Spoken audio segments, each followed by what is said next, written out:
சென்னை ஓமந்தூரார் அரசு மருத்துவமனை அருகே இருசக்கர வாகனத்தின் மீது மாநகர் பேருந்து மோதிய விபத்தில் 2 இளைஞர்கள் படுகாயமடைந்துள்ளனர். இது பற்றிய கூடுதல் தகவலை செய்தியாளர் சசிதரன் வழங்கிட கேட்கலாம். சசிதரன், வணக்கம். விபத்து தொடர்பான மேலும் விவரங்கள் என்ன? சென்னை அண்ணா சாலை பகுதியில் இருசக்கர வாகனத்தில் வந்த 2 இளைஞர்கள் மாநகர பேருந்து மீது மோதி பலத்த காயம் ஏற்பட்டு மருத்துவமனையில் அனுமதிக்கப்பட்டிருக்கூடிய சம்பவம் பெரும் பரபரப்பை ஏற்படுத்தியிருக்கிறது. ஓமந்தூரார் மருத்துவமனைக்கு பிராட்வே பகுதியில் இருந்து பூந்தமல்லிக்கு செல்லக்கூடிய 54 என்கிற தடம் கொண்ட பேருந்து மாநகர பேருந்து அண்ணா சாலையில் வந்திருக்கிறது. ஓமந்தூரார் பேருந்து நிலையத்தில் நின்ற பின்பு பயணிகளை ஏற்றிக்கொண்டு பேருந்து நிலையத்திலிருந்து வெளியே வந்தபோது அண்ணா சாலையில் இருசக்கர வாகனத்தில் ஹெல்மெட் அணியாமல் டியோ வாகனத்தில் 2 இளைஞர்கள் வேகமாக வந்துள்ளனர். பேருந்து வந்தவுடன் இவர்கள் வந்த இருசக்கர வாகனம் வேகமாக வந்ததால் கட்டுப்பாட்டை இழந்து உடனடியாக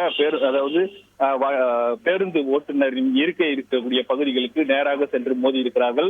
மோதியதில் சம்பவ இடத்திலேயே கீழே விழுந்து ரத்த வெள்ளத்தில் 2 பேருக்கும் மண்டை உடைந்து ரத்தம் வந்திருக்கிறது. உடனடியாக அருகில் இருப்பவர்கள் ஆம்புலன்ஸுக்கு தகவல் தெரிவித்து சம்பவ இடத்திற்கு வந்த ஆம்புலன்ஸ் அவர்கள் இருவரையும் அரசு மருத்துவமனைக்கு அழைத்து சென்றிருக்கிறார்கள். தலையில் பலத்த காயம் ஏற்பட்டதால் ஆபத்தான நிலையில் ஐசியூவில் அனுமதித்து சிகிச்சை அளிக்கப்பட்டு வருகிறது. தகவல்களை வழங்கியதற்கு நன்றி சசிதரன்.